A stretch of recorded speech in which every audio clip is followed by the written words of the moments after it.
to the question of empty yourself, any spiritual teacher could have said this. And I believe that Jesus was the real man, must have been a great wandering teacher. Because who would say that he doesn't have even a house to live in? He's a wandering. The snakes have holes and foxes have dens, but the Son of Man does not know where to lay his head. This is a statement from this wandering preacher. So, such a person could have said this. Statement is, empty yourself. Now that is the most difficult thing to do. It's so easily said, but so difficult to do. Because always we are full of so much. How do we empty ourselves? It's such a difficult thing to do. We are either full of our own thoughts, or we are full of our own prejudices, or we are full of what others have taught us, or what has been filled into our brains, so there is no space. Usually there is no space. It is filled to the brim. It's like and if you are filled to the brim, how can you learn? Not possible. Also, when you say empty yourself, it could mean empty yourself of your prejudices, of all the ideas that have been put into your brain, all the things that we instantly dislike and instantly we like. Because our subconsciousness has been conditioned to certain things. So, to empty all this is actually the process of sadhana. Now, if you empty all this, first you must understand that the emptier is himself made up of what he is trying to empty. I am trying to empty myself.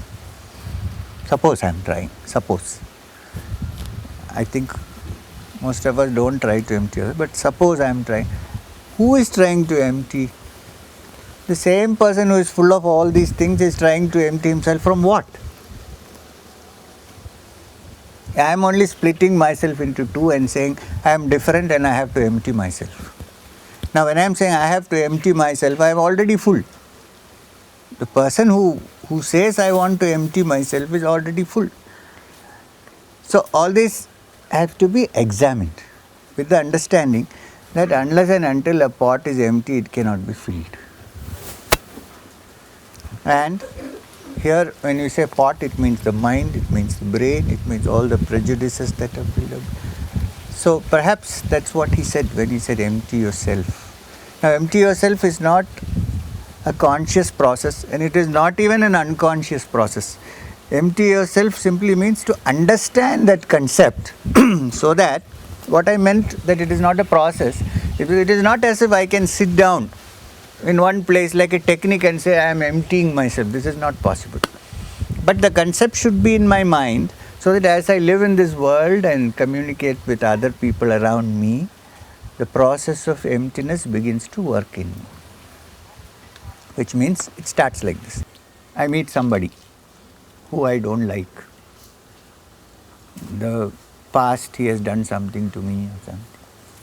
Now when I meet that person today after 10 years, how do I meet him? Am I meeting him with the same? Then I am not emptying myself. On the other hand, if I say, okay, 10 years have passed, hopefully this man has changed, because minds can change. After all, he has only hurt me. Maybe he has not hurt many hundreds of other people. So it could be my fault, it could be. Then, this is what I meant. It is not a technique where I sit down and say every day, 10 minutes I am emptying myself. But I am out in the world, I see somebody and I say to my mind, oh, this fool has come again. Then it is not emptying myself. So it is an ongoing process. It is not confined to a technique of sitting down for 10 minutes and doing it. Why? Because many people say, I am going to empty myself and sit down for 10 minutes. And think that they have emptied themselves. When they get up, they are full again. So, in the process of life, as you meet people and when you interact with people, can I meet and interact with people without my prejudices, without all that I have filled in. Yeah, plus and minus both about people at par, on equal terms. So, that is the meaning of stillness. And if really somebody has emptied in the process of life, seeing this fact that what is preventing us from receiving is the fullness of rubbish, with rubbish, basically carrying cabbage in your head, in our heads. Like the man who went to a teacher and said, I would like to learn to swim. He said, swim, this is the way it is done. But first, you're carrying 50 kgs of cabbage on your head, you have to put it down to swim. This I can't. But if you don't put it down, you cannot swim. I can teach you, don't know the technique. I can teach you, but you unload the cabbage, then you swim. No, I would like to find a teacher who will allow me to keep the cabbage and swim. So the teacher said, then go there, because I can't do it. Impossible for me. So, we are very reluctant to unload the cabbage. We like to change teachers, but the cabbage remains there. So, the cabbage goes, you don't need a teacher.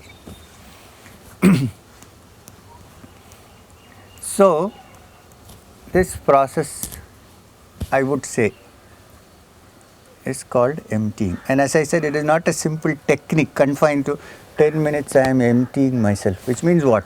Everything is there, I am imagining myself to be empty. When I come back, it is still there. Emptying myself means every day in life situations to meet people, to see people, to react to situations without the heavy load. That is what is meant by emptying. And if you continue living like that for some time, try to continue to live. I am sure there will be a beautiful emptiness that takes place. Now, don't confuse the emptiness with emptiness which we normally say, which means a bottle is empty because there is no water. Not that emptiness. This is a stillness which comes when the mind is not distracted. When there is no distraction of running up and down and going here and there, that comes when this happens in the mind.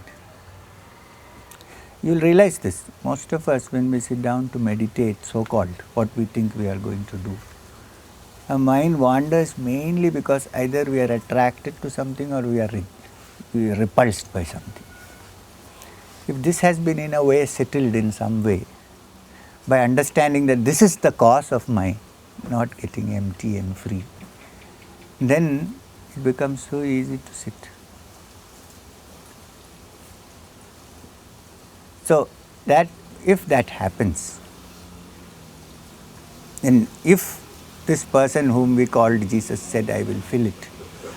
Now, it cannot be, I personally don't think anyone can fill anybody else's emptiness.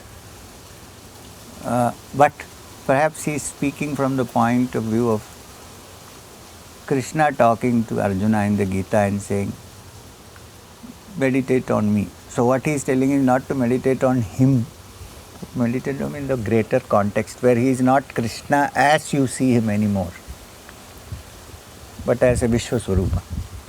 So if Jesus said, I will fill it, what he meant was that if you are empty, then you will get filled. You just have to be with me.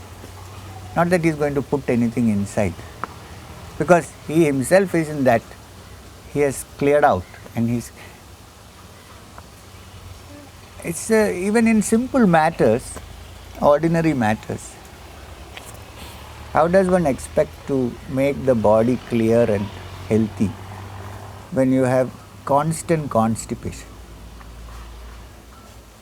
You have to take some laxative, clear up the system. Then you can sit quietly and peacefully and eat good food. Otherwise, whatever good food you eat, that will also get stuck there. So first you have to clear it up. See, so when Jesus said that empty yourself, what he meant was we are mentally constipated usually. It's all the stuff that is put in and not going out. So what he said was, take it out so that I can do something. If you don't take it out, I can do nothing. So probably this is what he said. I can't say what he said at that time, but since you referred to it and since there are precedents, this has happened before.